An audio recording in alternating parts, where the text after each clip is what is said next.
Nous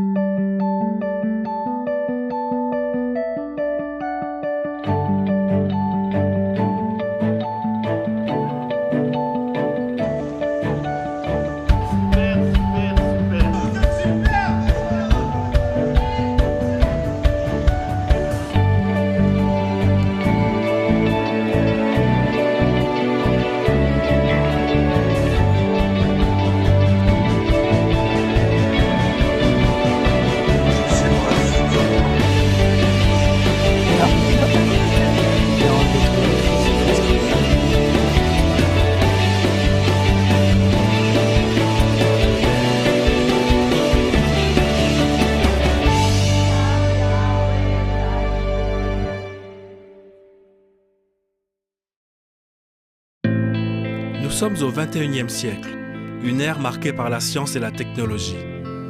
Dans un monde marqué par les horreurs des guerres de religions passées et présentes, parler de Dieu a-t-il encore un sens aujourd'hui? Et plus qu'un sens, Dieu se manifeste-t-il encore concrètement dans notre quotidien, qui plus est en France, terre de rationalisme?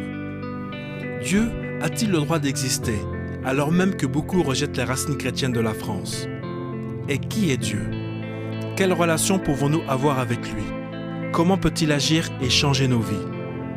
Nous vous proposons de découvrir, à travers ce document, un Dieu surnaturel, proche, qui cherche à nous rencontrer et qui nous fait le cadeau de vivre dans une grâce qui libère et qui guérit. Est-ce que quelqu'un a un problème physique dans ses jambes? Moi je suis moche, mais je crois que ça se soigne pas. Je crois que c'est irréversible, monsieur. Gauche, je suis proche ou gauche? C'est arrivé? En courant. Ça te fait mal? Non. Mais si, il va se faire opérer. Pas opéré. Et est-ce que, par exemple, tu peux pas, il y a des choses que tu peux pas faire? Ouais. J'ai du tatouage dans les poumons habituels. Les genoux. D'accord. Tu peux pas faire ça? Non, quand je vais au fond, ça me fait mal. On va prier pour toi maintenant. C'est comment ton prénom? Diego.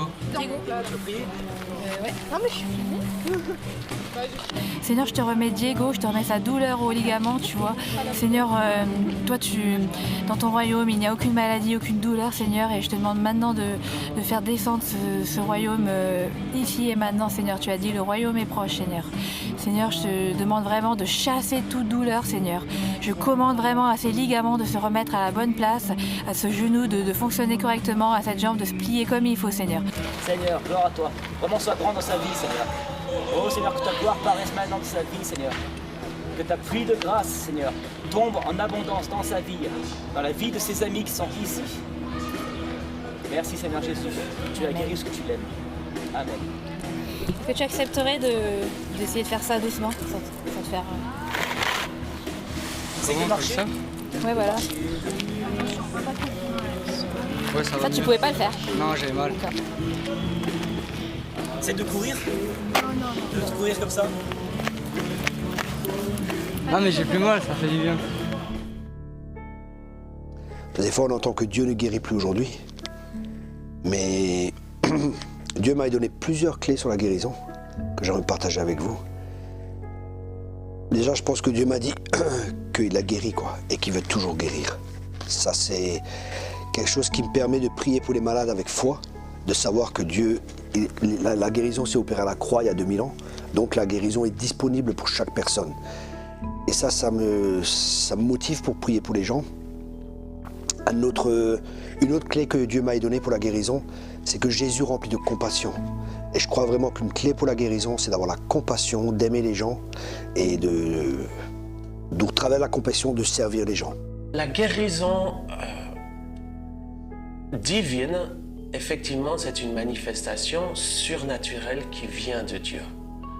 Je pense que cette manifestation correspond avec le royaume de Dieu, qui est très lié. Et d'ailleurs, les épîtres de l'apôtre Paul nous parlent de ceci, que le royaume de Dieu ne consiste pas en paroles, mais consiste en une démonstration de puissance.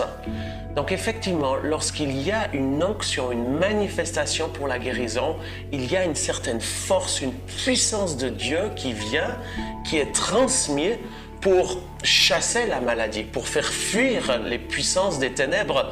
Parce que je crois, basé sur la parole de Dieu, que la maladie ne vient pas de Dieu. Dieu est un Dieu bon et il n'y a rien de mauvais en Dieu. Par contre, le diable, comme la Bible nous le présente, celui qui vient pour dérober, égorger, détruire, c'est lui qui provoque la maladie, c'est lui qui crée ces troubles. Et il y a une confrontation de puissance entre cette puissance du bien et la puissance du mal. Et quand Dieu veut guérir, eh bien c'est sûr qu'il y a une force qui vient pour faire fuir, pour couper, pour anéantir la puissance de la maladie. Et la bonne nouvelle, c'est que la puissance qui découle de l'œuvre de la croix, à savoir ce Jésus qui sauve, mais aussi ce Jésus qui guérit, c'est une puissance qui est bien plus forte que quelles que soient les puissances de maladie. L'année dernière, j'étais avec un ami et puis on était dans la rue.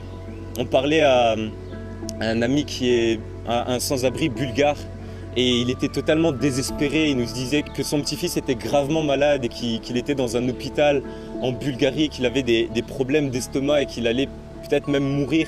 Il était totalement désespéré. Il disait mais il y a plus d'espoir pour lui. Et alors on lui a juste dit si tu veux, on va prier pour toi et on va prier pour ton petit-fils. Et alors on s'est juste mis à prier pour lui et quelques jours après, il est venu, il nous a dit mais les gars, mais c'est un truc de malade. Mon petit-fils, il a été totalement guéri, il n'a plus rien dans son ventre et il est sorti de l'hôpital. Et quand tu vois ça, mais tu te dis juste mais waouh, mais gloire à Dieu. Parce que voilà, même quand les situations peuvent paraître totalement désespérées, avec Dieu, il y a toujours de l'espoir. Est-ce que tu aimerais vraiment être libre? Je suis libre. Est-ce que tu aimerais vraiment être libre de cette prison? Je suis emprisonné par l'alcool, je suis emprisonné par le 15 du mois, quand il n'y a plus de RSA. Donc, emprisonné obligé de faire la manche. Ouais. Donc voilà, je suis emprisonné par plusieurs choses. Mais sinon...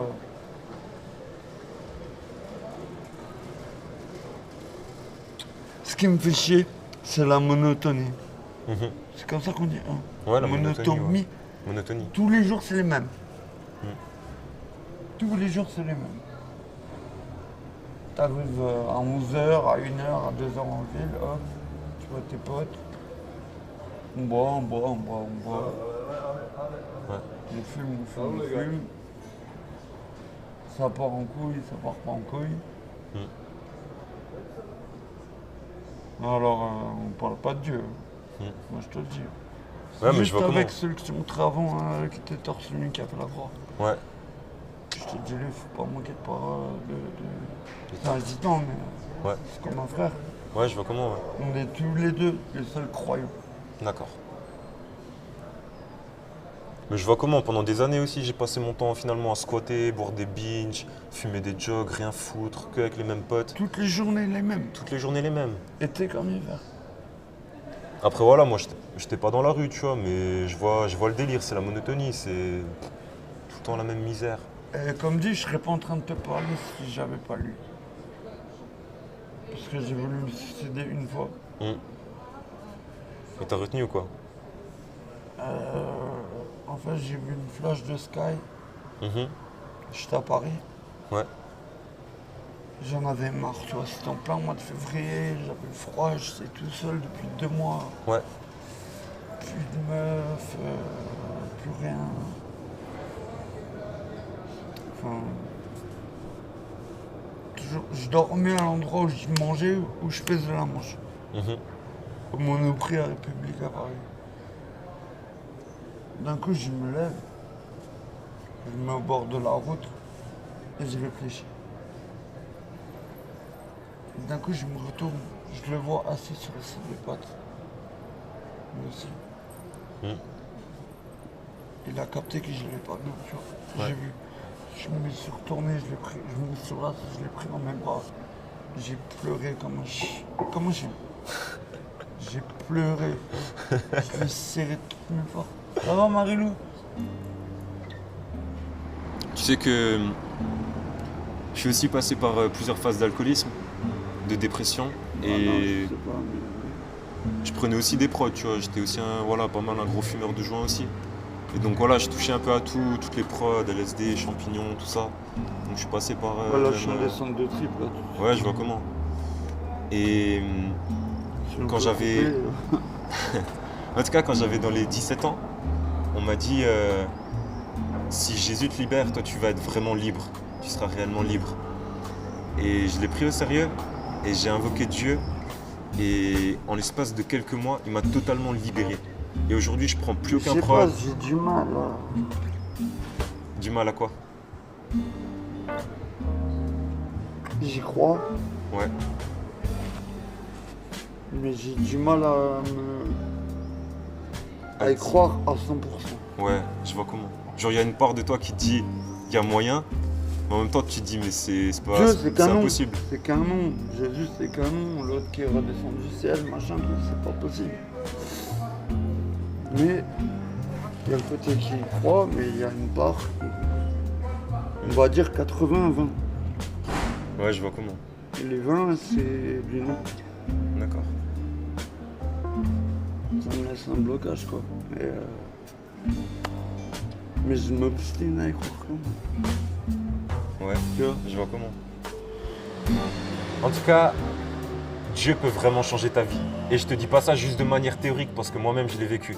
Moi-même il m'a libéré, tu vois, de mes dépressions, de mes addictions physiques ou psychiques, comme tu veux. Mais moi-même il m'a libéré, tu vois. Moi c'est plus l'anxiété, tu vois. Et même l'anxiété, je connais des amis qui ont été libérés de l'anxiété par Jésus. Il n'y a aucun problème que Jésus ne peut résoudre. Aucun. J'ai du mal à... Parce que pour moi Jésus c'est qu'un nom. Et je suis croyant, mais tu sais c'est... Tu crois en quoi alors?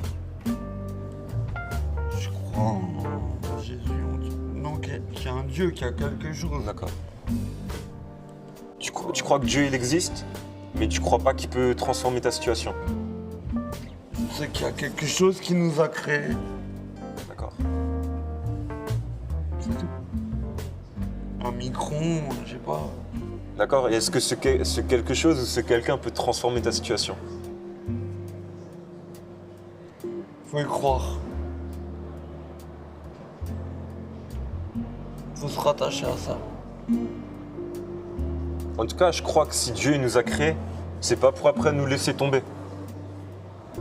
Et je crois vraiment que... Écoute, j'ai 29 ans, j'ai fait une pleurésie pneumonie, une embolie pulmonaire, j'ai eu un cancer.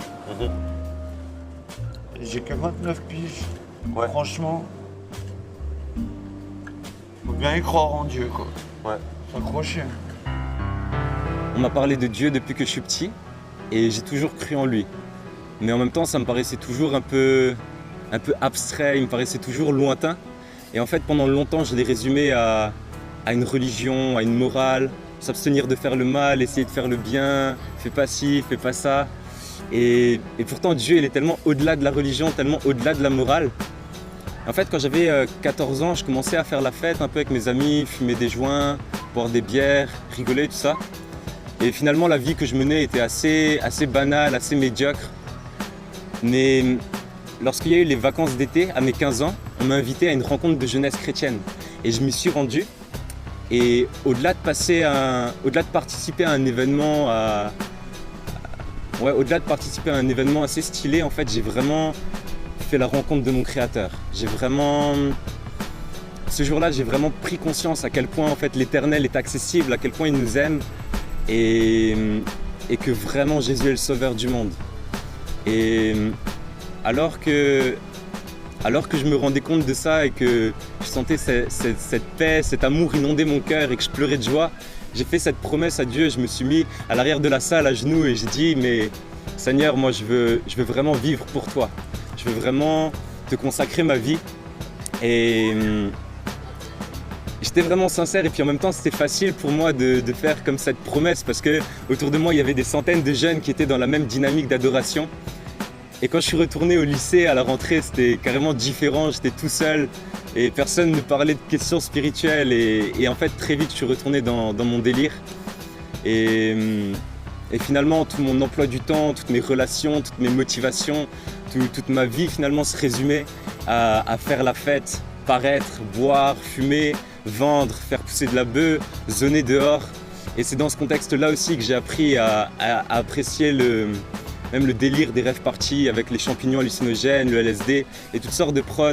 Et à tout ça, c'est encore ajouté des tensions avec mes parents et puis une blessure amoureuse qui m'a fait sombrer dans l'alcoolisme, dans les dépressions, dans la mélancolie. Et c'est assez paradoxal parce que c'est le moment de ma vie où j'avais le plus de potes autour de moi et où pourtant je me sentais un peu seul. Et la Bible dit que quand bien même nous sommes infidèles à Dieu, Dieu demeure fidèle. Et alors que j'étais en train de comme sombrer dans ma misère, Dieu a plongé et il est venu me secourir. Et il a commencé à me dire à quel point il m'aimait, à quel point il était fidèle. Et il a commencé à m'interpeller à travers toutes sortes de situations, que ce soit à travers ma conscience, à travers des pensées, à travers des versets bibliques, à travers des chrétiens que je rencontrais, soit à l'arrache dans la rue, soit qui étaient en train d'évangéliser, ou bien à travers des paroles de connaissance, c'est-à-dire que Dieu révélait des choses, des situations, des états d'esprit que seul moi je connaissais à d'autres chrétiens. Et pendant plusieurs années, il m'a montré à quel point il ne me lâchait pas. Et face à toute cette puissance, face à toute cette fidélité, tout cet amour de Dieu, je lui ai demandé pardon pour tout le mal que j'avais fait, toutes les fois où j'avais été rebelle, toutes les fois où je m'étais éloigné de lui, tous les péchés que j'avais commis. Et en même temps, je lui ai demandé de venir à mon secours parce que de moi-même, je n'arrivais pas à changer de vie, je n'arrivais pas à me sortir des addictions, des dépressions. Et la Bible dit que si Jésus t'a franchi, toi tu seras réellement libre. Je suis vivant en toi. C'est la puissance de la résurrection. Tapez des mains. Dieu, il dit que c'est à l'amour que nous aurons les uns pour les autres que l'on saura que vous êtes des enfants de Dieu. Alors, dans ma vie de tous les jours, je manifeste cet amour qui m'engage, pas simplement un sentiment. Et Dieu, il dit, Jésus, il dit qu'il n'y a pas de plus grand amour que de donner sa vie pour ses amis. Et donc, il ne faut pas avoir peur de s'engager. Et donc c'est pour ça que je vais dans les bars, je vais dans les parcs, dans les trams, je vais là où les personnes ont besoin d'écouter un message qu'ils n'ont pas l'habitude d'entendre, une nouvelle qu'ils n'ont pas l'habitude d'entendre, une alternative à leur situation de vie, ce qui me permet d'être au contact des personnes et d'être au plus près vraiment de leur écoute, comme Jésus. Jésus, il a rencontré Zachée, il a rencontré toutes sortes de personnes. Il était vraiment à l'écoute. Il n'était pas dans un regard de jugement ou de critique morale. Il était capable d'écouter ceux qui souffraient et leur donner une solution, de les faire sortir de leur situation, leur donner un nouveau regard, pas un regard de Dieu qui soit tout le temps à accuser, à juger et à condamner, mais un regard d'amour. Dans le monde où on vit, je crois que les gens, ce qu'ils ont besoin, c'est d'authenticité. Je crois qu'en tant que chrétien, on se doit d'être vrai et sincère. Tout à l'heure, Carlos Payan nous disait qu'on est loin, malheureusement, d'être ce que peut-être nous devrions être tous les jours à l'image de Jésus. Mais je crois que les gens apprécient la sincérité, être vrai, être soi-même.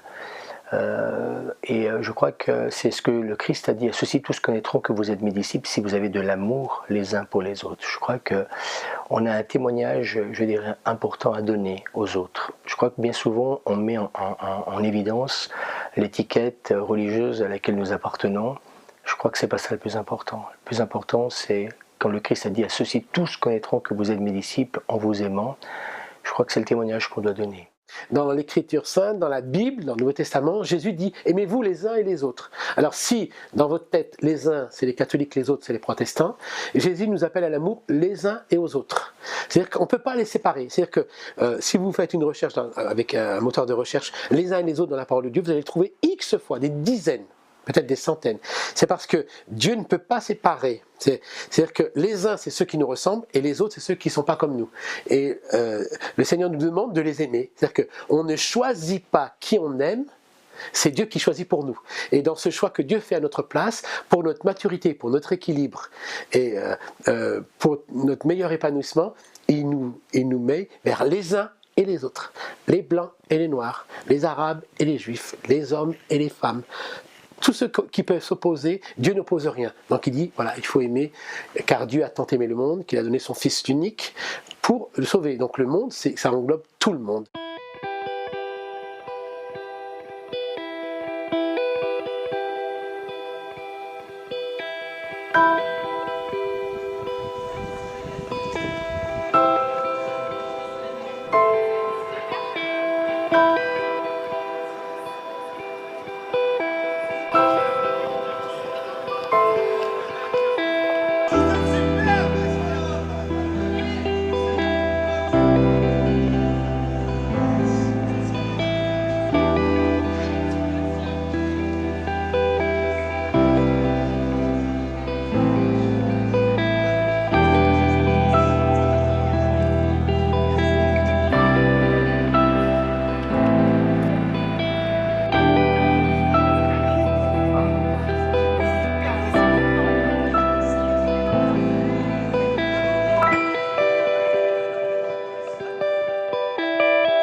Aujourd'hui, on vient de vivre une expérience absolument extraordinaire.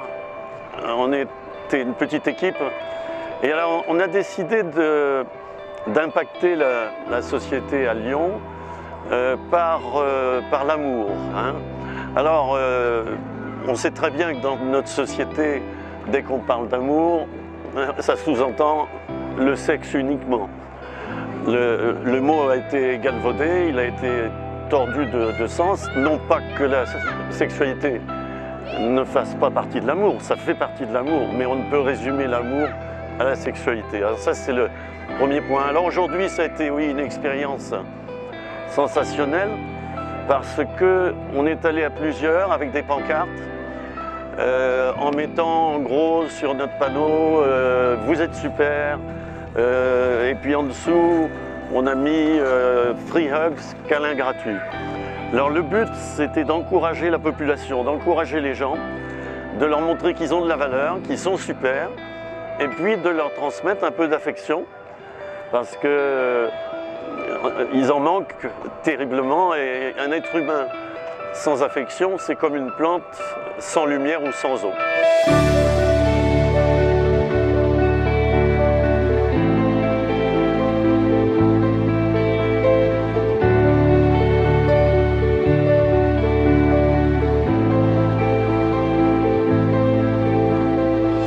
Nous sommes dans une époque très chargée, où il y a eu tellement d'attentats, où il y a eu la crise économique qui a touché les gens et les entreprises.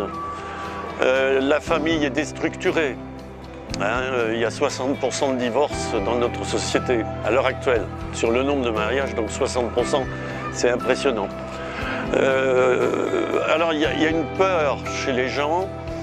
Et puis surtout, je crois qu'ils ont découvert, avec ces attentats-là qui ont fleuri, si j'ose dire, un peu partout dans le monde, les gens ont vu qu'il y avait un rapport de force entre l'amour et la haine, finalement. Et ils ont compris que la haine, il fallait l'éradiquer au profit de l'amour. Ils acceptent beaucoup plus qu'on leur parle de l'amour maintenant et qu'on leur propose beaucoup plus à cause de cela. L'amour du Père, c'est inconditionnel. Comme je dis souvent, on n'est pas là pour... c'est pas une expérience intellectuelle. C'est bien plus que ça. On peut la comprendre, l'amour du Père, avec notre tête, mais vivre vraiment quel est l'amour du Père, ça doit venir du cœur. Et se laisser toucher par lui. Apprendre à l'aimer, mais se laisser aimer par lui. Se laisser prendre dans ses bras, dire oui, je veux te faire confiance et quand j'aime quelqu'un, j'aime passer du temps avec lui. J'aime pouvoir lui faire un gros câlin et lui dire que bah oui, je suis là pour toi. Et le Père, c'est comme ça, il nous prend par les bras, il dit là, je suis là pour toi, ma fille, je suis là pour toi, mon fils. Et je te lâche pas. Même s'il y a plein de choses qui peuvent se passer autour de nous, son amour est inconditionnel, il ne change pas, quel que soit le passé, le présent ou le futur. Il ne nous aimera pas plus demain qu'il nous aime aujourd'hui. Alors les chrétiens, d'une manière générale, connaissent Dieu parce qu'ils ont reçu son amour personnellement dans leur vie intérieure. Et là, il s'agit de donner cet amour gratuitement aux autres maintenant. On l'a reçu et il y a peut-être un problème dans nos églises qui est le suivant, c'est qu'on a tendance à le garder pour soi, en circuit fermé, hein, en église. On reste dans les bâtiments. Et maintenant, il faut sortir. Et il faut aller non seulement évangéliser, mais faire aussi comme on vient de faire cet après-midi, où on a simplement donné des câlins aux gens. Et il y en a qui sont venus, qui ont couru même, pour avoir un bisou.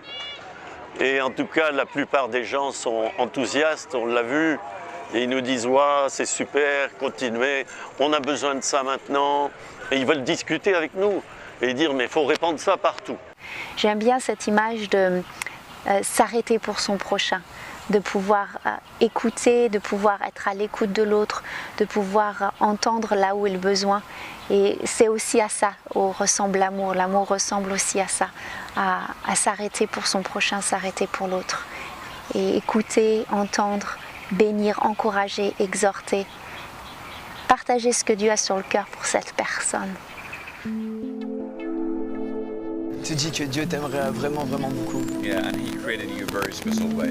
Et il t'a créé pour vraiment une voie spéciale, spécifique. And with Jesus, you can really, also find yourself, who you really are. Et c'est la voie où tu vas réellement trouver qui tu es et pourquoi tu as été créé. And it's there. I saw that you have very good imagination and you are very creative. Ouais, t'as énormément d'imagination et de créativité en toi. And you see things visually.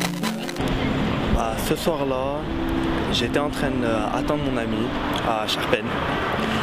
J'ai rencontré 2 personnes, ils ont voulu prier pour moi, tout ça. Ils m'ont interpellé pour vraiment prier pour moi. On a commencé à discuter petit à petit. On n'a pas commencé la prière, on a commencé vraiment à discuter de religion, de mon prénom aussi. Ce qui était bête parce que mon prénom est relié aussi à la religion musulmane. Et on a commencé à parler petit à petit aussi de danse, on a dérivé vraiment aussi hors contexte au niveau de la religion. Après on a commencé à prier ensemble, elles m'ont tenu les mains, elles ont fermé les yeux, elles ont commencé à prier pour moi. Ça m'a fait du bien, en même temps un petit peu une libération parce que je prie pas souvent, ça même dans ma religion je prie pas beaucoup. Ça m'a vraiment fait du bien, ça m'a apporté un petit quelque chose quand même. And we are just right now, right here, asking that you just show your love. We're just asking your presence, your presence. Thank you, God. Ouais, quand il a prié pour moi au début, je n'ai rien ressenti. C'est petit à petit en fait, vers la fin de la prière que j'ai senti vraiment l'amour. L'amour qu'il apporte à le faire et qu'il donne. Et en fait, c'est pas comme si j'avais senti une présence ou autre, mais j'ai beaucoup senti son amour. Comme une aura en fait. Il voulait pas de mal, c'était une aura pure, une aura d'amour qui me disait qu'on soit noir, jaune, arabe ou autre, on peut tous ressentir celle-là, cet amour-là. C'est un amour qu'on ressent dans toutes les religions malheureusement et qui n'est pas apporté. Et là je l'ai ressenti à travers une prière. Et quand il m'a fait cette prière au début je ne l'ai pas ressenti. Comme si je cherchais autre chose et en fin de compte ce que j'ai ressenti c'est vraiment l'amour et la pureté de sa prière. Ouais, t'as ressenti un truc ou pas? Ouais. Ok, yes. Moi j'ai vu vraiment comme s'il y avait des paillettes d'or qui tombaient sur toi et vraiment parce que Dieu il veut te dire que tu es vraiment un trésor et il te recouvre vraiment de cet or. Même si toi tu trouves des défauts, tu trouves des choses un peu noires en toi, lui il veut vraiment te recouvrir d'or. Elles m'ont vraiment dit des choses qui étaient vraies sur moi-même en sachant que personne ne me connaissait. J'ai écouté avec une grande attention.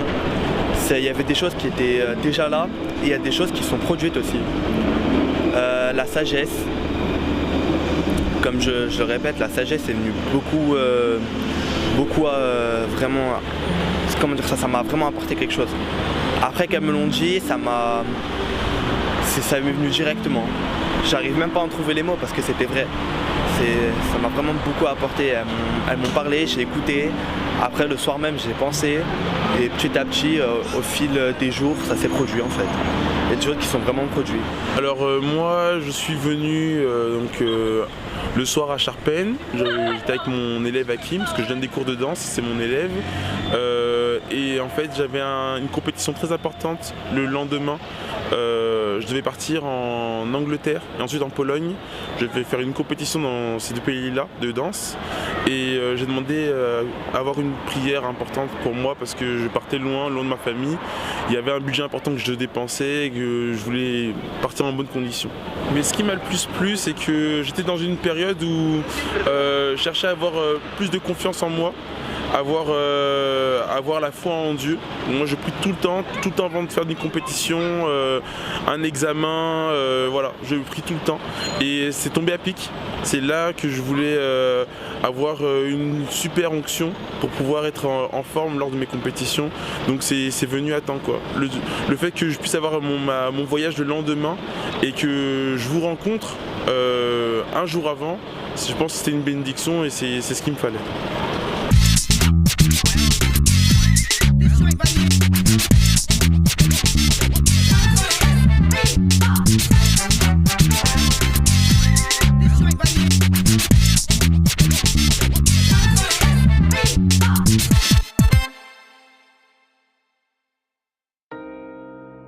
Je me souviens d'un camarade à la fac qui avait une vision du monde assez particulière.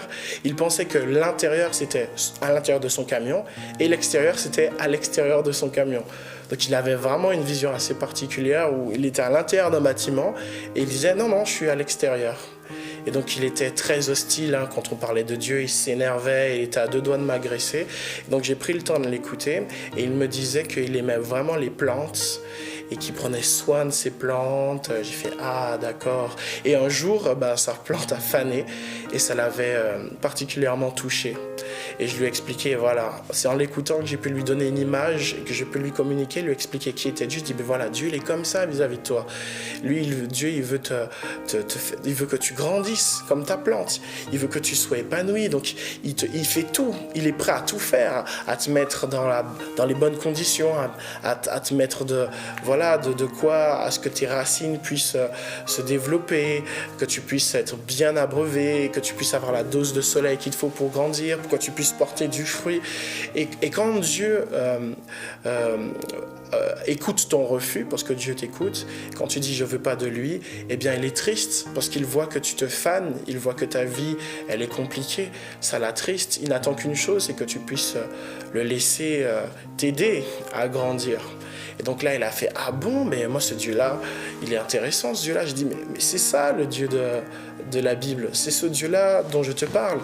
Pas le Dieu des religions, pas le Dieu des croisades, pas le Dieu de l'argent, pas le Dieu de l'intérêt, pas le Dieu de la morale qui accuse, mais le Dieu de la relation, le Dieu qui veut être ami avec toi et qui te permet de changer en fait. Mon objectif, c'est qu'il rencontre Dieu comme ami, qu'il l'entende. Voilà, c'est ça que je veux. Je veux pas juste qu'il soit touché. Je veux pas juste qu'ils aient une expérience spirituelle ou une guérison. Ça m'intéresse pas. C'est bien. C'est un signe quand Dieu te guérit qu'il tient à ta santé. Mais voilà, je veux que ce soit l'amour qui prédomine. Je veux que les gens le ressentent, je veux que les gens le comprennent. Et pas n'importe quel type d'amour, pas l'amour du monde, où je te donne si tu me donnes, où je suis intéressé. L'amour dont la Bible parle, l'amour désintéressé, l'amour qui s'engage. Moi j'ai ce verset qui me vient à l'esprit, c'est le psaume 133, où il est écrit il est bon d'être ensemble, parce que c'est là où Dieu envoie la bénédiction. Je crois qu'à un moment donné, pour moi, la vie communautaire, la vie d'église, je la vis maintenant depuis 38 ans, je me suis rendu compte que c'est une belle aventure.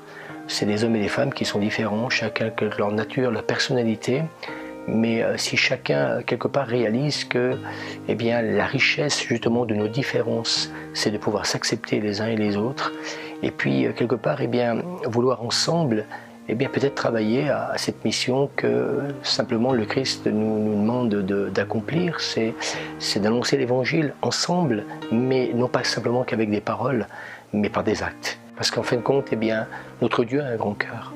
Et si on doit résumer ce que doit être un chrétien, c'est être à l'image de son Père, de son Dieu, être des hommes et des femmes avec un grand cœur, tout simplement. Dans le cadre de l'association, on sort beaucoup dans les rues pour faire des chasses, ce qu'on appelle des chasses au trésor. Donc une chasse au trésor, comme son nom l'indique, c'est de partir à la recherche de trésors. On l'appelle comme ça parce qu'on croit vraiment que chaque personne est unique et chaque personne est un trésor aux yeux de Dieu. Chaque personne est une créature de Dieu, un enfant de Dieu, et le but c'est vraiment de révéler ça au cœur des gens. Donc ce qu'on fait, en général, on prend du temps pour écouter la voix de Dieu, nous donner des indications sur les personnes qu'on va rencontrer ou même des lieux qu'ils peuvent nous montrer. Et on suit ces indications pour aller chercher vraiment ces personnes et leur dire que ce sont des trésors, des personnes tellement aimées de Dieu. Et souvent les réactions sont très positives parce que les gens voient sur le papier qu'on a reçu des détails de leur vie, des détails de choses qu'ils portaient, une casquette rouge, des dreadlocks dans les cheveux. Et les gens sont vraiment, vraiment touchés parce que le message qui est véhiculé, c'est Dieu pense à moi, Dieu me connaît, Dieu me voit. Et Dieu m'aime assez pour venir me le dire ce jour-là et pour envoyer des personnes me le dire. Donc en fait, ça c'est ce que j'avais reçu pour la soirée. Et les personnes où j'ai mis des croix, en fait on les a trouvés, c'était nos trésors. Et donc par exemple j'avais reçu un jeune avec des écouteurs et le jeune était plutôt brun et en vérité j'avais pas marqué mais je pensais qu'il était un peu brun de peau aussi. Et j'avais marqué vide qui cherche à combler avec des addictions. Et en fait Manon qui était avec moi avait vraiment reçu peut-être addiction à des jeux vidéo. Donc on est allé le voir, on lui a dit bah, est-ce que tu aimes les jeux vidéo? Et là on a engagé le dialogue, on lui a dit des choses sur lui. Et donc il nous a dit qu'il s'appelait Jordan et quelqu'un de l'équipe avait reçu ce prénom. Et du coup vraiment il a été touché et c'était fort. Une fois on est sorti dans la rue et j'avais reçu comme indication un homme avec des dreadlocks dans ses cheveux. Et autre indication, j'avais reçu cette personne a perdu un être cher. On s'est retrouvés dehors avec la seule personne, un groupe de personnes qui étaient dehors. Et la seule personne qui avait des dreadlocks, je l'ai repéré et puis je suis allée le voir. Et je lui ai montré mon papier et je lui ai dit oui, j'avais reçu cette image. Et je lui demande est-ce que tu as perdu un être cher? Et il me regarde et son visage change littéralement. Et il me dit mais j'ai perdu ma copine il y a 3 mois, elle est décédée. Et il lève les bras au ciel, il dit et je demandais à mon Père, je demandais à Dieu Père une réponse à ce niveau-là. Donc c'était un moment très fort où il a vraiment eu un temps personnel avec Dieu, il s'est senti touché, c'était une réponse à ses prières. Donc c'est ce genre de choses qui se passent pendant les chasses au trésor. Dieu répond vraiment aux cris des cœurs, aux besoins des cœurs. C'est extraordinaire de juste oser faire le pas et oser l'écouter, oser croire qu'on entend sa voix et y aller.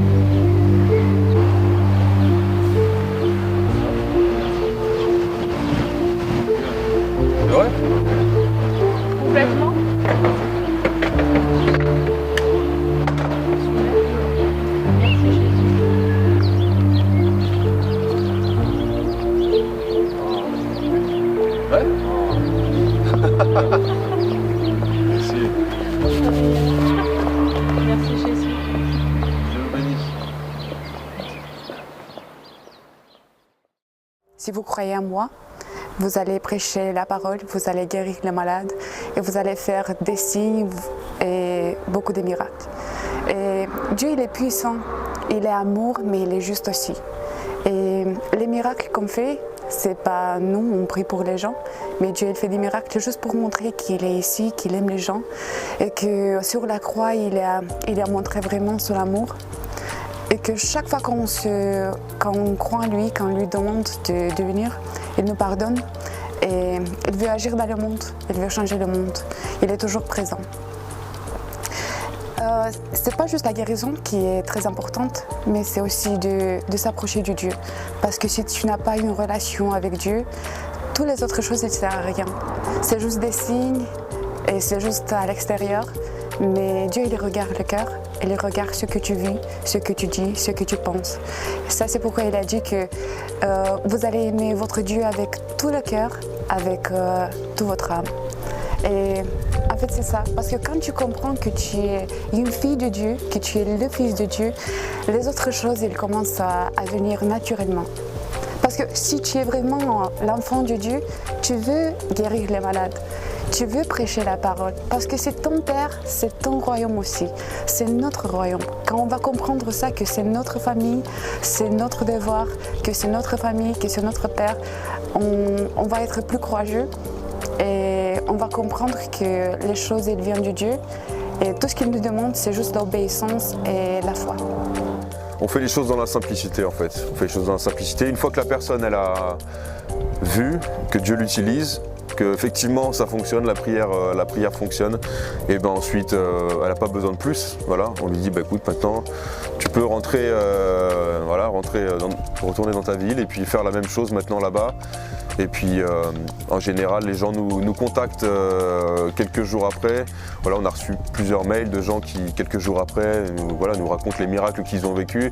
Simplement parce qu'un jour, quelqu'un leur a montré, voilà, comme on fait une simple prière.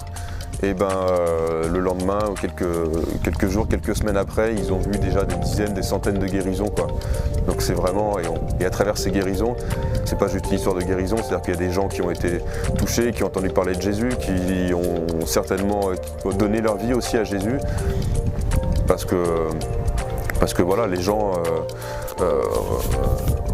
si on discute un peu avec les gens, après qu'il y ait cette guérison, les gens vont en savoir plus. Et puis tout de suite, toujours dans la simplicité, on dit écoutez, est-ce que vous voulez donner votre vie à Jésus? On fait une simple prière. Et voilà, et ça arrive souvent que des gens donnent leur vie à Jésus comme ça dans la rue, quoi. Je voulais vous demander, vous avez des problèmes de santé? Des problèmes de santé? Oui. Douleurs, des choses? Vous savez ça? C'est tout. En fait, c'est marqué sur mon visage. En fait, on est chrétien, on prie pour les gens et le Saint-Esprit nous parle.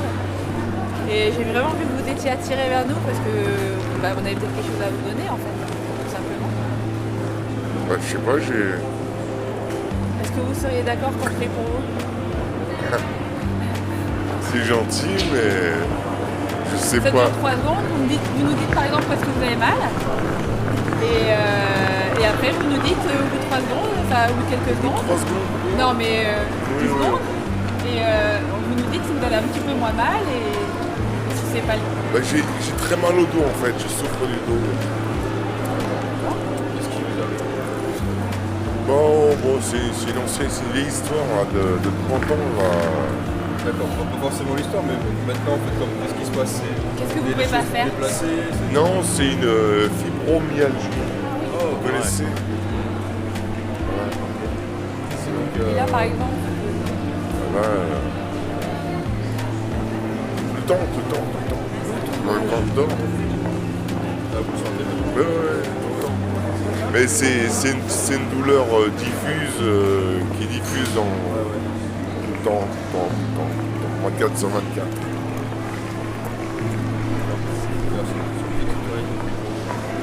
Comment? Pas simplement, juste on a cause d'avoir ouais. On a dit, c'est Bien sûr. Comment on a la douleur de partir il faut que vous m'auscultiez, j'arrive mes vêtements et tout. Non. Ça c'est le boulot de Dieu, ça.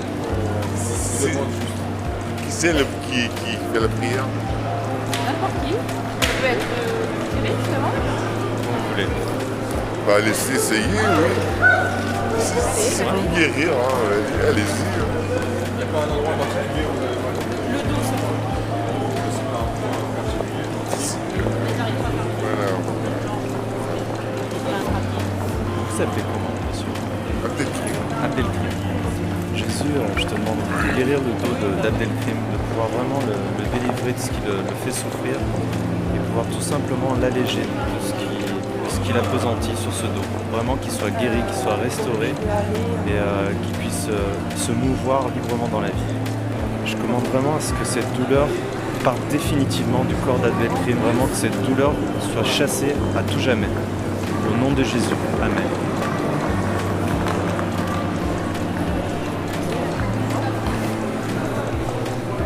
Vous sentez comment? À vrai dire, je sens plus la douleur. Vous sentez plus la douleur? Je sais pas si... Wow. Et vous arrivez à bouger un peu vos épaules par exemple, ou des choses que vous ne faisiez pas avant?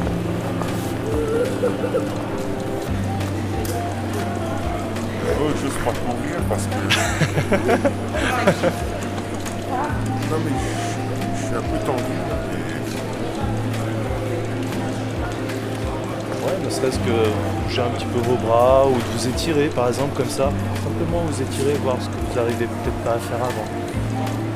Peut-être mieux, est-ce qu'il y a un soulagement, ouais. J'ai l'impression légèrement, oui. C'est de l'autosuggestion. C'est la première fois que je fais ça, monsieur. Ouais. Vous avez du magnétisme? Non, j'ai rien. J'ai une grande foi en Jésus. C'est bien, c'est bien. Est-ce que vous avez senti quelque chose, une chaleur, quelque chose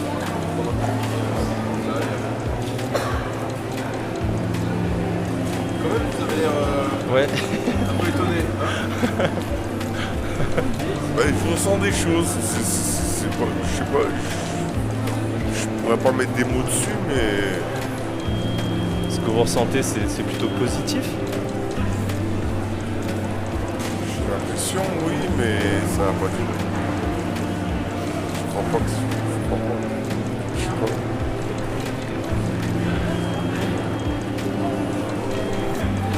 Croyez en Dieu? Oui. Ouais. Je sais, oui. Vous guérir. C'est pas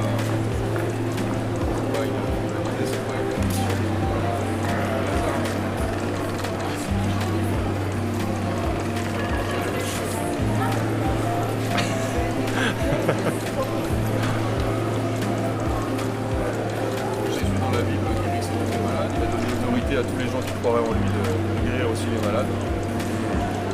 Voilà, c'est ce qu'on fait. C'est bien ce que vous faites. On ne se contente pas de prêcher la parole, d'aller à l'église, mais aussi de la mettre en pratique et de montrer aux gens que la parole est puissante. Que Dieu agit. Voilà, on veut juste montrer aux gens comment ça fonctionne, que c'est très simple et qu'ensuite ils rentrent chez eux, ils fassent la même chose et qu'ensuite eux-mêmes montrent à d'autres personnes qui ensuite montreront à d'autres personnes, etc. Et c'est comme ça que le royaume se grandira et se développera, quoi.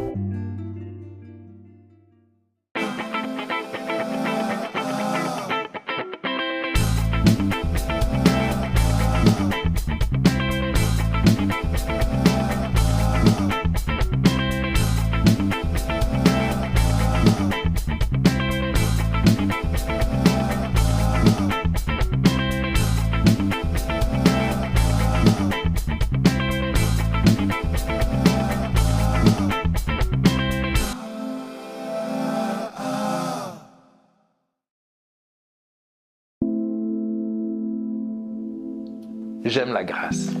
J'aime la grâce. Sans la grâce, je ne serais pas là. Quand je regarde à ma vie, je me dis, mais je suis vraiment un bourricot. Et je me sens bourricot, j'essaye de faire du bien, puis je ne le fais pas. Puis le mal que je ne veux pas faire, je le fais. Tellement souvent, je me plante, j'ai des mauvaises pensées, un peu comme chacun d'entre nous, mais pourtant, on ne l'admet jamais. On a tellement honte de toutes nos mauvaises pensées. Et je me dis, mais comment un Dieu si grand, si parfait, si saint, peut-il s'intéresser à moi? Je suis tellement incapable, je suis tellement limité, petit, et pourtant il m'aime d'un amour si grand au point qu'il a donné son fils sur la croix. Et pour moi, ça c'est le plus grand des messages. Pour moi, la grâce, c'est le plus grand trésor que l'univers possède, c'est la grâce. Et malheureusement, quand on regarde notre société, ça n'existe plus, la grâce. On a éradiqué la grâce de notre pays. Et c'est pour ça que notre pays va si mal. Si aujourd'hui notre pays va si mal, c'est parce qu'on éradique la grâce de notre système scolaire, de tout ce qu'on fait, tout doit être parfait. On est dans une course à l'excellence, à la performance. Si tu ne réussis pas, on te jette. Il y a de plus en plus de gens en pleine dépression, les hôpitaux sont pleins, de plus en plus de gens prennent des tranquillisants pour dormir. La grâce seule pour produire le repos. Et pour moi, c'est peut-être le message que j'ai envie de crier le plus fort. C'est oui, il existe un Dieu de grâce qui nous aime malgré tout, malgré nos fautes, malgré nos faiblesses, nos limites. Il nous aime et il est capable de nous transformer, de nous libérer et de nous envoyer pour qu'on puisse prendre notre envol comme les aigles. Et ouais, c'est le plus beau des messages. C'est vraiment la plus belle des choses qui existent au monde, c'est la grâce. Ah, la grâce, c'est quelque chose d'extraordinaire. La grâce, c'est la raison pour laquelle nous sommes là. La grâce, c'est la nature même de Dieu. Cette grâce ou cette miséricorde, des fois c'est des mots qui sont un peu similaires. Cette grâce, c'est ce qui nous permet d'accéder à Dieu sans avoir mérité, sans avoir payé. Quelles que soient les erreurs que l'on ait faites, accomplies ou autres, eh bien, il nous reçoit, il nous ouvre grand ouvert ses bras. Et comme un papa, avec ses enfants, il désire que l'on soit proche de lui, que l'on ait fait des bonnes choses ou des mauvaises choses durant la journée, en fin de journée, il est tout content de les prendre dans ses bras. Bien Dieu, c'est comme ceci.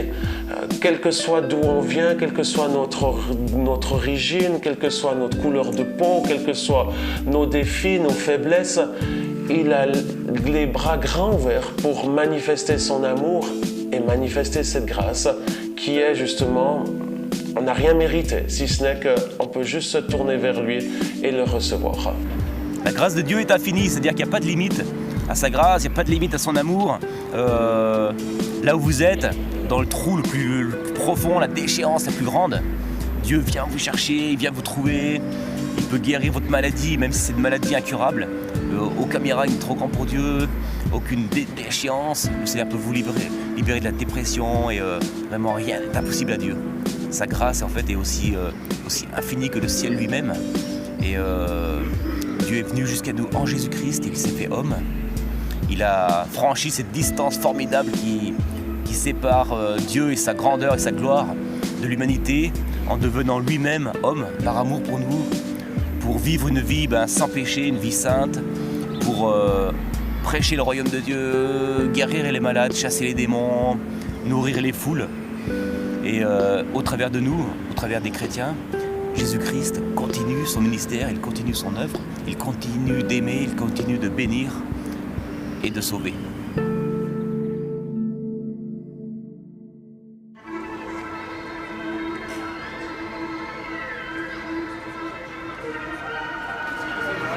Moi, je préfère le Seigneur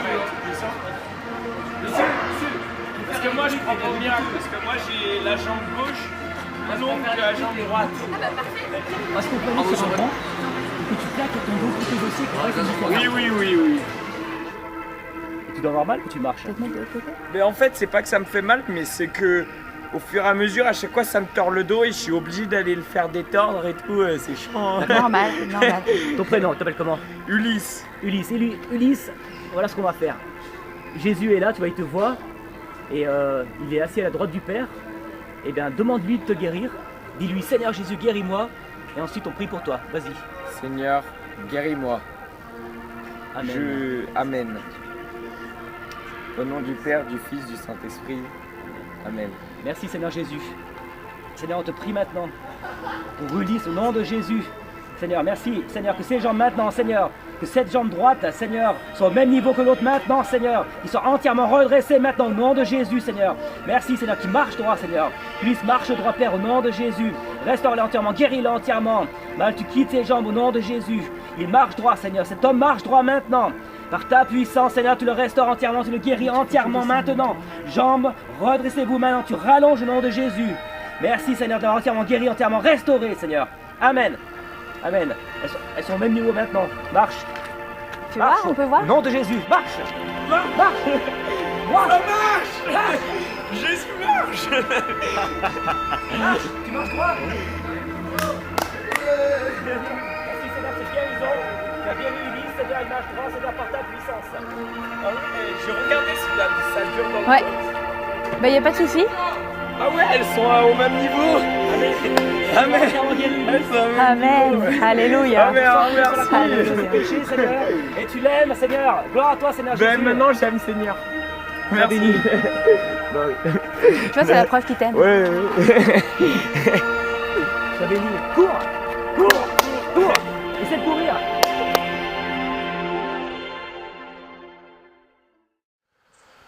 Ah ben, les guérisons, pour moi, elles sont essentielles, franchement, et c'est pour ça que je suis en lien avec la IMG, donc Jean-Luc Traxel, parce que, et que je prêche dans le rassemblement avec lui. Parce que d'abord, vous avez vu, ma conversion, elle est née à partir d'une guérison. C'est-à-dire, c'est ça qui m'a interpellé.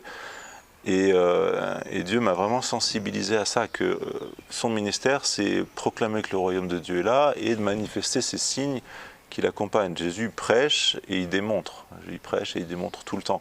Et puis quand il envoie son Église, il dit allez, faites des disciples, baptisez-les au nom du Père, du Fils, du Saint-Esprit, apprenez-leur à garder les commandements. Et puis il dit allez, proclamez que le royaume de Dieu est tout proche, guérissez les malades, chassez les démons, purifiez les lépreux, ressuscitez les morts. Ça, c'est mon ordre personnel, je crois que ce n'est pas dans cet ordre-là. Mais et ça, c'est... Et s'il le dit, c'est qu'il nous donne l'autorité de le faire, enfin il donne à l'Église l'autorité de le faire. C'est bon de voir que dans le nom de Jésus, que par la puissance du Saint-Esprit, le ciel est manifesté sur la terre. Et ça va avec la vraie guérison qui est celle de la conversion. On n'est pas des guérisseurs, on n'est pas des chasseurs de démons, on est le but, c'est vraiment qu'une âme accueille le salut en Jésus-Christ. Hein. Mais c'est le même mystère qui jaillit de la croix, c'est le pardon des péchés et la guérison des maladies. Et la libération des esclavages et tout ça. Tu sais quoi, je te propose, on va simplement prier pour toi. Karine va commencer à prier pour toi, après je prierai. Et on va voir ce que Jésus va faire, d'accord? D'accord. Eh ben allez. Seigneur, je te remercie pour Rachel. Seigneur, je crois vraiment que tu vas la guérir, Seigneur. Je commande à la douleur d'être chassée, vraiment. Je demande de chasser cette douleur, Seigneur. Seigneur, je maudis cette douleur. Je demande à la cheville de Rachel de fonctionner parfaitement, Seigneur. Je lui demande de pouvoir vraiment se plier correctement, qu'il n'y ait plus aucune douleur, plus aucune gêne, même quand Rachel s'appuie dessus, Seigneur. Merci, Seigneur, pour ce que tu veux manifester dans la vie de Rachel. Merci, Seigneur, parce que tu aimes Rachel. Merci, Seigneur, parce que tu veux la guérir. Seigneur, on prend autorité maintenant sur cette cheville, au nom de Jésus. On ordonne à tout esprit maintenant de quitter cette cheville. Tu pars, tu lâches au nom de Jésus. Tu lâches cette cheville, tu ne reviens pas. Merci de poser ta main, Seigneur Jésus. Pose ta main sur cette cheville maintenant, on t'en prie maintenant, Seigneur. Merci de la restaurer, de la guérir maintenant, Seigneur. Essaye de te lever en fait, t'appuyer dessus un petit peu.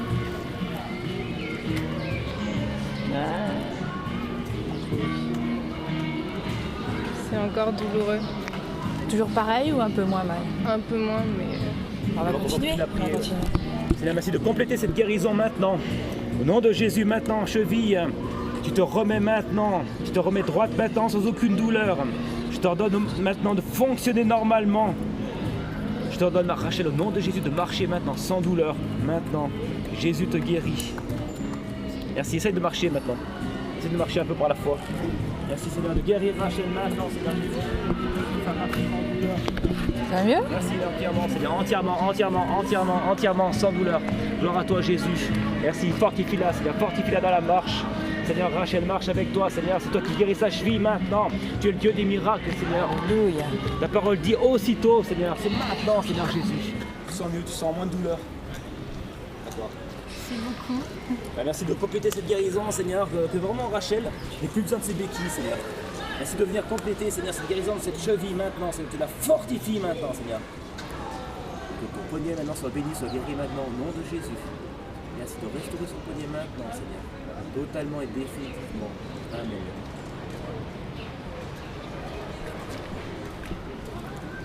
Tu sens... Ça va mieux ton poignet?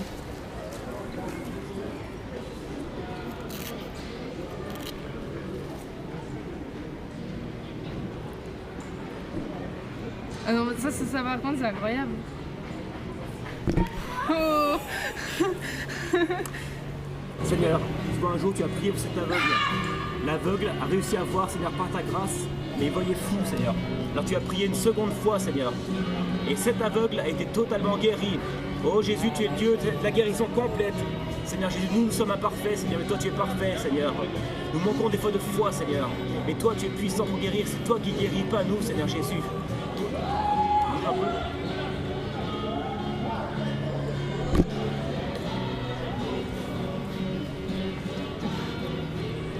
Tu ressens quoi exactement de ton poignet maintenant? En fait, à chaque fois que vous avez prié, touché ma cheville ou mon pied, en fait, j'ai ressenti une espèce de grande chaleur. Ouais. Et c'était assez étrange en fait. Une grande chaleur dans la cheville? Ouais, et dans toute la jambe et le poignet aussi. Et dans le poignet. Tu vois, cette chaleur, en fait, souvent les personnes pour lesquelles on prie ressentent une chaleur. Cette chaleur, c'est la chaleur du Saint-Esprit. C'est un signe que l'Esprit de Dieu agit dans ton corps et un signe qu'il te guérit, en fait. Et aussi un signe qu'il t'aime, parce que c'est vrai que c'est toujours agréable de ressentir une chaleur. Dieu, c'est un Dieu de chaleur, un Dieu d'amour, tu vois. Un Dieu chaleureux. C'est pas un Dieu lointain, c'est pas un Dieu distant.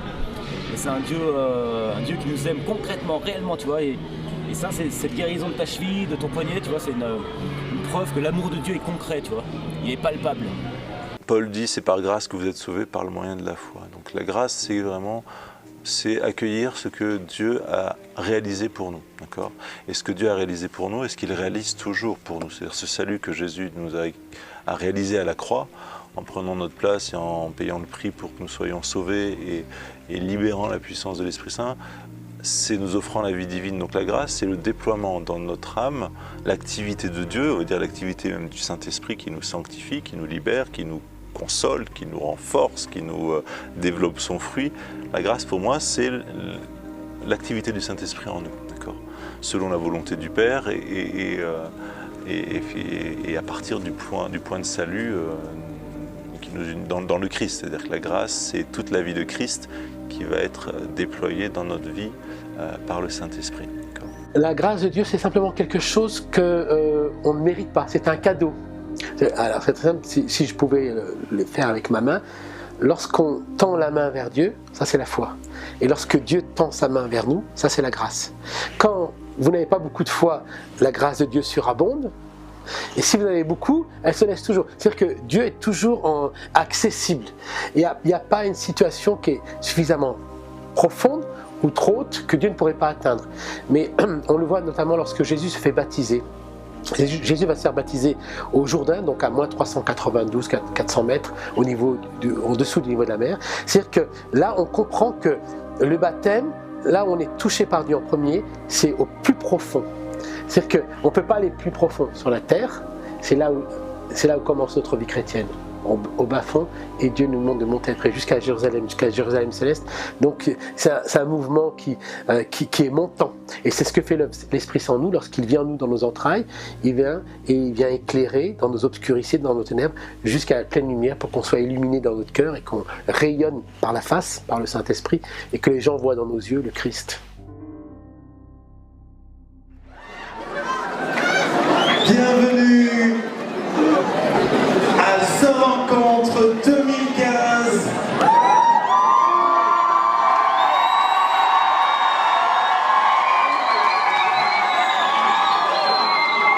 Est-ce que vous allez bien? The Rencontre, c'est à propos de celui qui, il y a 2000 ans, est venu sur la terre. Alors que nous étions perdus, il est venu sur la terre pour nous rencontrer. Et j'aimerais vous encourager durant ce week-end, il y aura une sorte de surprise d'orateur, d'homme de Dieu, ça va être absolument extraordinaire. Mais je nous encourage à regarder à la beauté de son amour à Jésus. Non pas à ce qui va frapper tes yeux, mais à regarder réellement à Christ, à celui qui t'aime et qui peut réellement changer ta vie. Il n'y a pas d'autre raison pour laquelle je suis ici. Oh bien! Et remplis-moi, je vous ai dit à toi, mais avec toi, la victoire est là.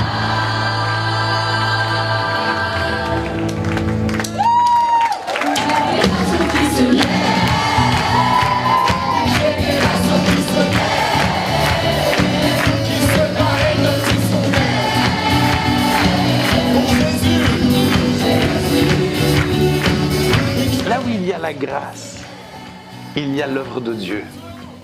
Parce que quand il y a la grâce, ça veut dire qu'il n'y a plus aucune séparation entre nous et Dieu. La grâce, c'est de réaliser que Dieu maintenant est notre ami. Et donc là où Dieu est notre ami, est notre Père, alors il a envie d'agir, il a envie d'œuvrer. Parce que lui est capable de faire ce que nous, on n'est plus capable de faire. Et nous, on n'est pas capable de guérir. Mais alors lui, il veut venir nous guérir. Il veut venir agir là où nous sommes incapables de faire. Et nous avons la grâce de vivre cela ici, effectivement ici, à l'église de la Porte Ouverte Chrétienne, comme une grâce. Des fois, on aurait envie de faire des techniques de guérison, des techniques de transformation, et puis il y a toutes sortes de théories, de thérapies qui existent, mais non, je crois que Dieu est tellement simple et facilement accessible, et je crois que quand on s'approche de lui avec un cœur sincère, alors il agit, et je peux vraiment dire que ça fait partie de notre quotidien, de voir Dieu agir, de voir Dieu à l'œuvre. J'ai la chance d'expérimenter ça tellement souvent, régulièrement, et non seulement ici, mais partout où je voyage, de voir ce même Dieu être capable de bouleverser des vies, mais pas avec une technique ou pas. C'est pas à propos de moi ou de quelqu'un, c'est juste à propos de lui et de sa grâce et de son amour.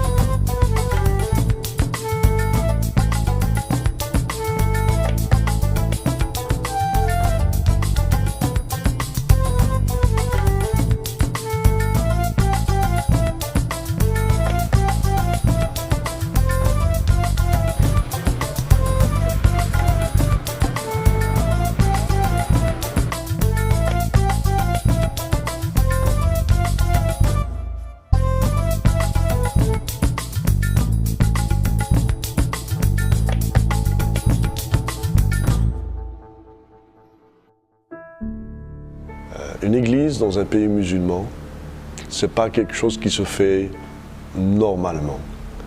C'est quelque chose qui se fait surnaturellement. Là, cela prouve que Dieu agit dans ce pays qui est musulman.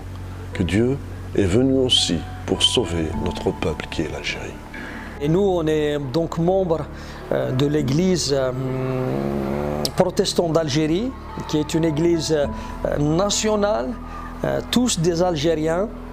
Et je bénis le Seigneur pour cette ouverture. Donc on est affilié à cette association qui est reconnue par l'État et on veut saisir cette occasion justement de continuer à travailler dans la légalité. Et actuellement, on estime, du moins je peux me prononcer sur le nombre de communautés qui ont voulu s'afficher publiquement. Donc dans l'église protestante en Algérie, maintenant on est à 39 communautés. La majorité des communautés sont en Kabylie, mais quand même le Seigneur n'a pas oublié les autres régions. On a commencé avec un groupe d'une dizaine ou 12 personnes et puis actuellement on est à peu près à 1200 ou plus, sans compter les enfants. Nous, en Algérie, on a vraiment besoin de Dieu. On ne peut pas dire que on peut vivre tout seul, parce qu'effectivement, tout seul on ne peut pas. Donc là, on voit vraiment Dieu agir en nous, et que ce soit dans notre âme. Et le Seigneur a fait ce travail en moi, je l'ai vu. Et pas mal de frères et sœurs aussi voient ce travail se faire dans leur vie. Je ferai tout pour honorer mon Seigneur. Il m'a sauvé, il m'a montré la vérité. C'est la moindre des choses que de pouvoir après transmettre ce qu'on a reçu. Je ne vais pas le garder pour moi. Je veux le retransmettre aux autres et vraiment que cela puisse vraiment changer les mentalités. Je sais que c'est en faisant ce petit travail de fourmi qui va après vraiment apporter du fruit. La société va changer. Si les familles changent, la société change. Et la femme, elle a un grand rôle, un rôle primordial dans la famille, un rôle primordial dans la société. Mon travail auprès des femmes, c'est de les accompagner, parce que dans notre pays, tout a été faussé. Elles ne savent même pas qui elles sont.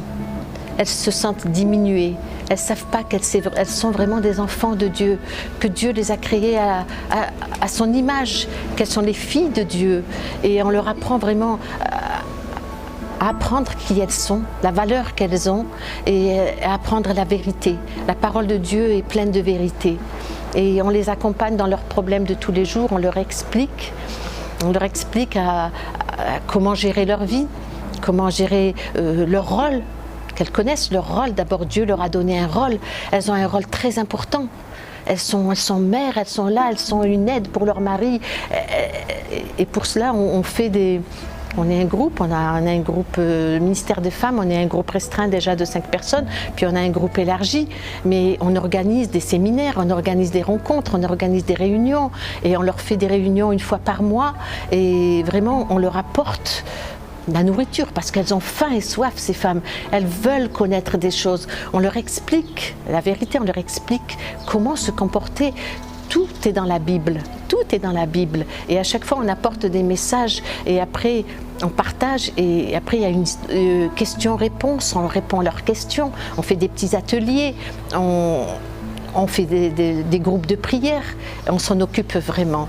Et elles sont vraiment transformées. Elles sont heureuses. Elles repartent chez elles et elles cherchent. Elles veulent encore en savoir plus. Elles nous demandent de faire des réunions de plus en plus rapprochées. Elles sont là en quête de la vérité et leur vie a changé.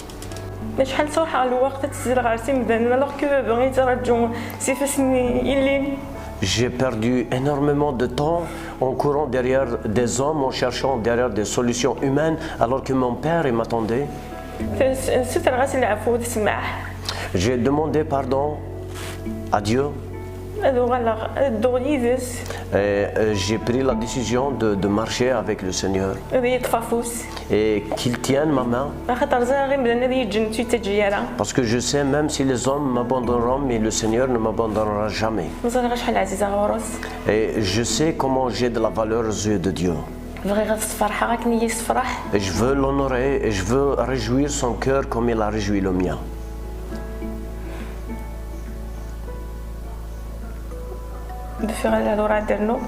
J'ai plus de mots.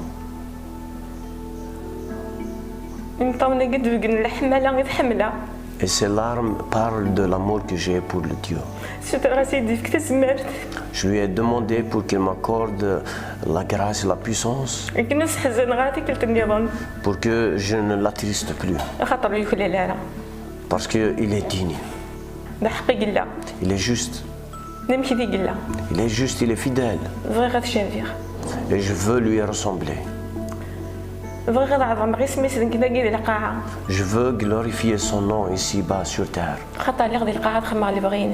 Car si je me retrouve en ce moment sur terre, c'est pour faire sa volonté. Pour que je sois une source de bénédiction, une source de salut pour des âmes. Oui, je sais que j'ai souffert dans ma vie. Mais le Seigneur va utiliser mon cheminement pour le salut des âmes, des hommes et des femmes qui vivent peut-être ce que j'ai vécu. Et le Seigneur m'a accordé la puissance de faire sa volonté. Car je suis la fille du roi. Et tout ce qu'il a m'appartient.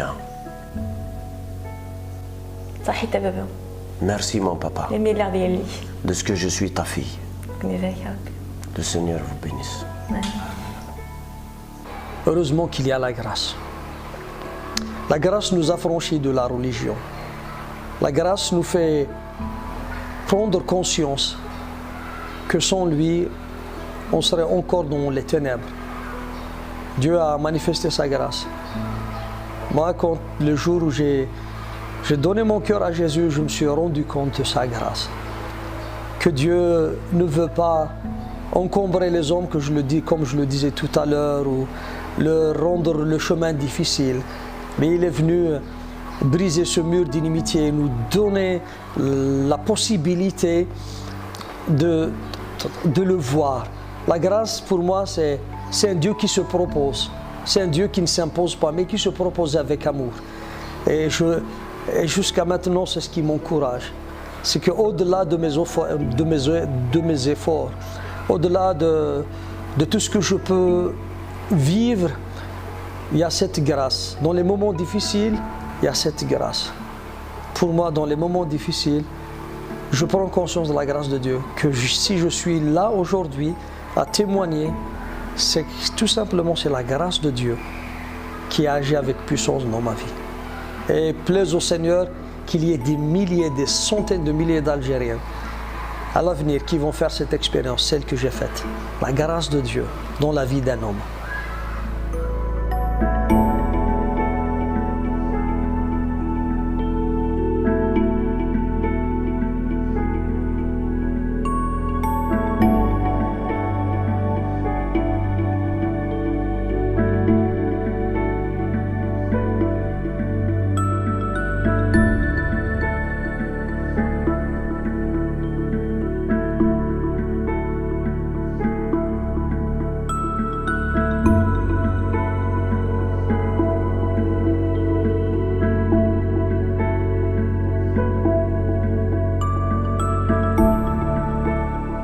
Chaque homme est séparé de Dieu à cause de ses mauvaises œuvres. Et rien ne peut le racheter. Et c'est pourquoi Christ a pris lui-même le poids de nos erreurs, le poids de notre faute, le poids de notre culpabilité, le poids de nos mauvaises actions sur lui. Et il a payé le prix afin que nous, on puisse gratuitement accéder à Dieu, être réconciliés avec Dieu. Jésus, c'est une relation directe. On ne passe pas par un quelconque autre, par des rituels ou par... C'est direct, c'est un cœur à cœur. Dieu est profondément grand, bon et il nous aime à 100%. Nous sommes libres parce que Christ nous a affranchis. C'est pour cela que nous sommes libres. Voilà. Et nous profitons de cette liberté pour vivre dans la joie.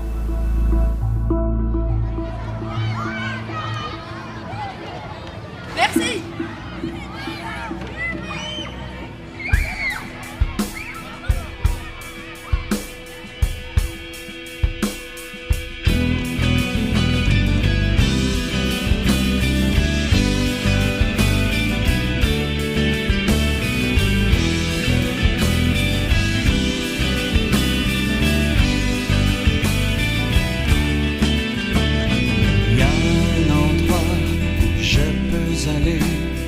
À cet endroit, je suis invité, assis sur un trône, un roi me désire.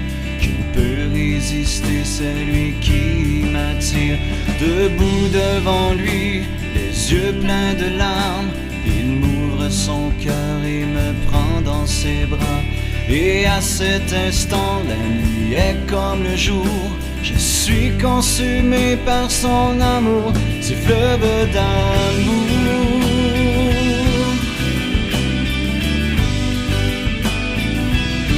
Ces fleuves d'amour.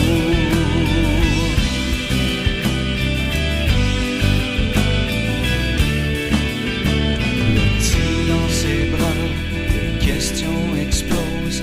Est-ce vrai tout cela? Est-ce un rêve ou autre chose?